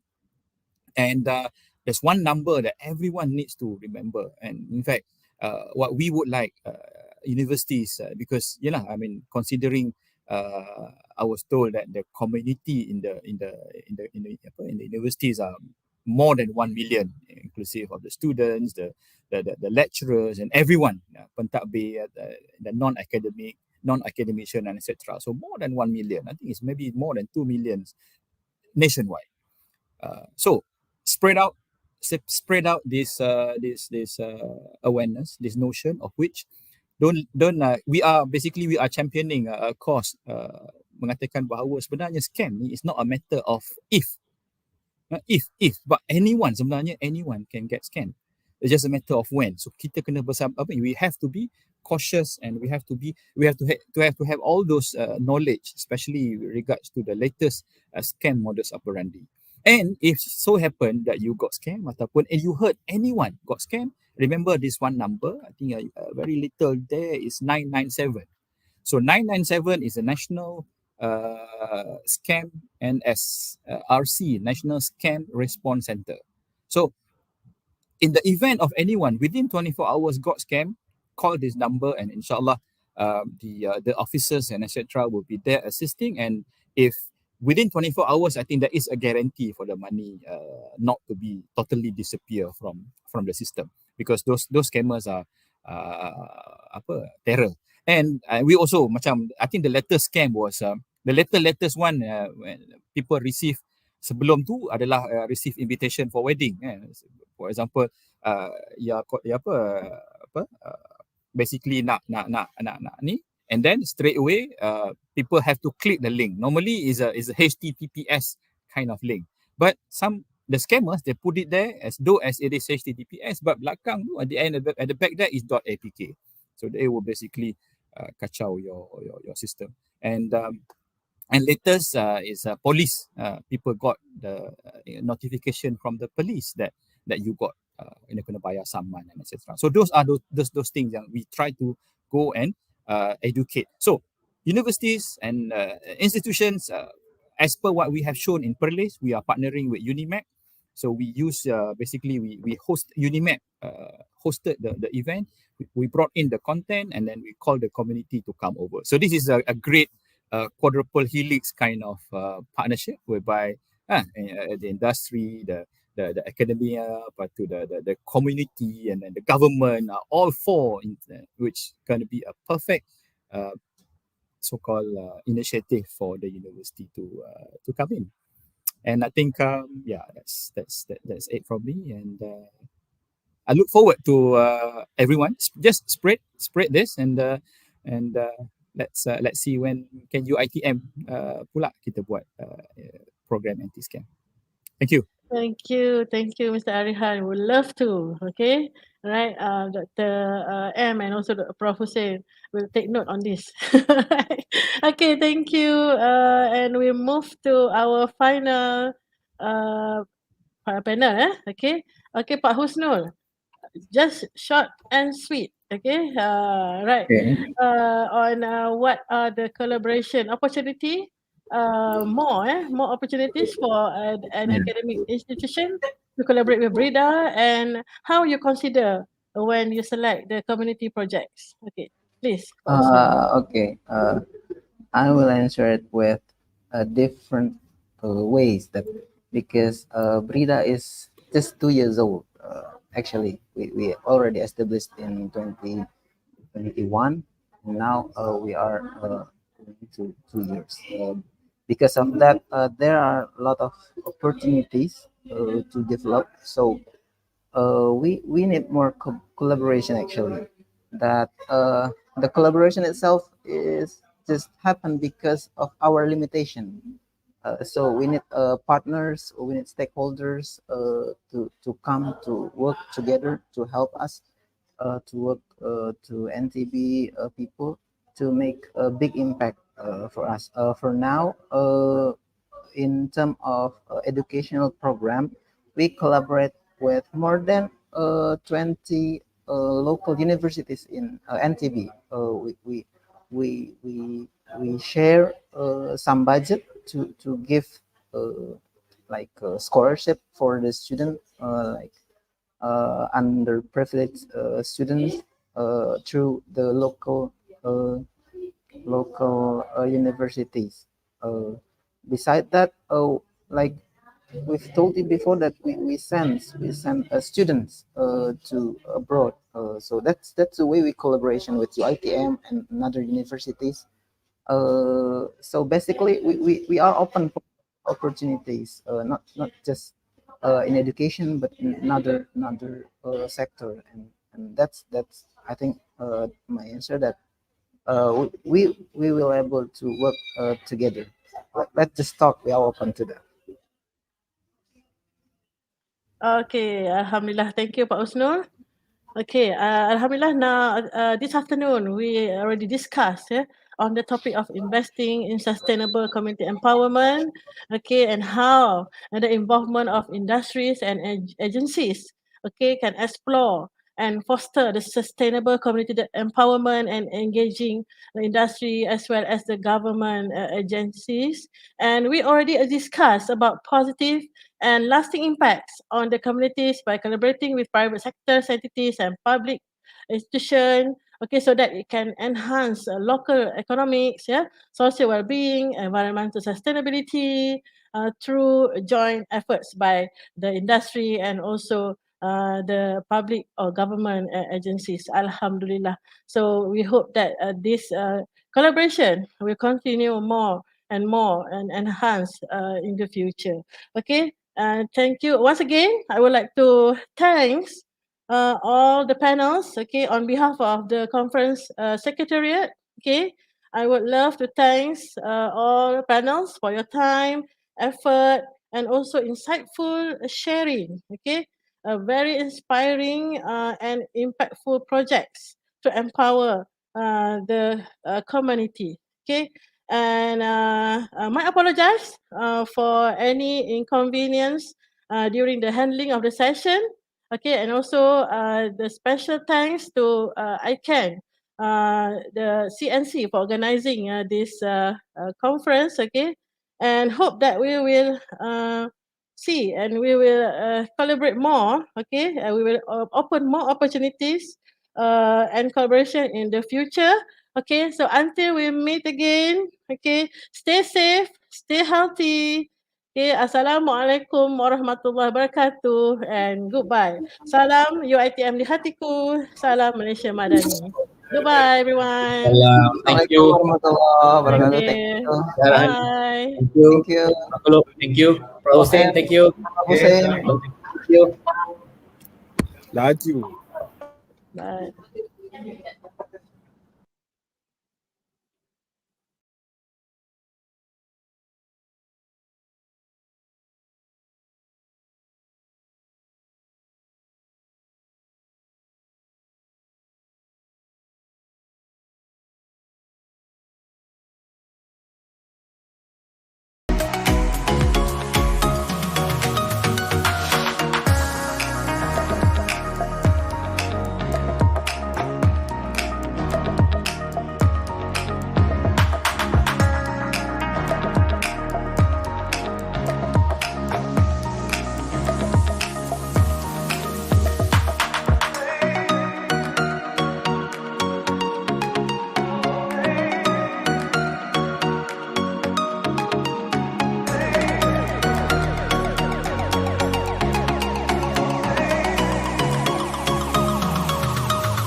Thank you everyone for joining us in this two-day conference, unitE conference. And for the closing speech, we would like to invite the Director of Community Network Center, Associate Professor Dr. Mahathir Radis Ma'awis. All right, thank you, Madam Chairperson. Bismillahirrahmanirrahim. Assalamualaikum warahmatullahi wabarakatuh. Salam sejahtera and very good evening. Distinguished guests, ladies and gentlemen, we have reached at the end of unitE 2023 for two-day conference. It is a privilege and an honor to be entrusted with such undertaking at gathering of the anonymous people from different expertise, local, international learning institution and industry. On behalf of the organizing committee, I'm delighted to deliver the closing remark on the success of the first international conference on sustainable development in community empowerment unitE 2023. The committee successfully hosted on the event as the keynote, parallel session and international discourse were delivered with their unfailing effort and their hard working to ensure this conference runs smoothly. I believe that during those 2 days conference, we have all had insightful, interactive discussion and great chance to share the outcome of our research, experience and perspective. Ladies and gentlemen, I would like to take this opportunity to thank our distinguished keynote speaker, Associate Professor Dr. Zainuddin, Dr. Abang Zainuddin Abdul Rahman from UiTM Sarawak, Professor Dr. Sulika Asmarwati from Airlangga University, and Professor Dr. Isin Chia from Cardiff Metropolitan University, United Kingdom. My special thanks goes to all the invited speakers from international discourse, presenters, moderators, reviewers, and all parties who contribute their best effort in assisting in organizing this event. Their presence has been valuable and without any doubt helps makes this event great success. Most importantly, I would like to say a million thanks to our yang berbahagia, Professor Datuk Dr. Haji Rozai Muhammad Jano, Vice Chancellor of UiTM, and yang berbahagia, Professor Dr. Muhammad Hariri Abdullah, Deputy Vice Chancellor, Industry, Community and Alumni ICAN, for endless support to this conference.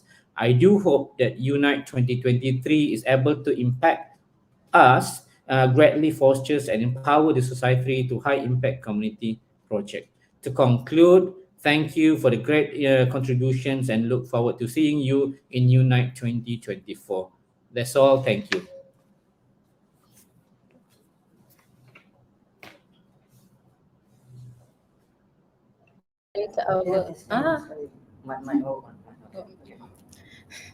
Thank you, Dr. Mahathir, for that inspiring speech. And that's at the end of our two-day conference. I hope we hope that everyone gained benefits from this conference. All right. See you again next year, inshallah. Assalamualaikum. Salam sejahtera.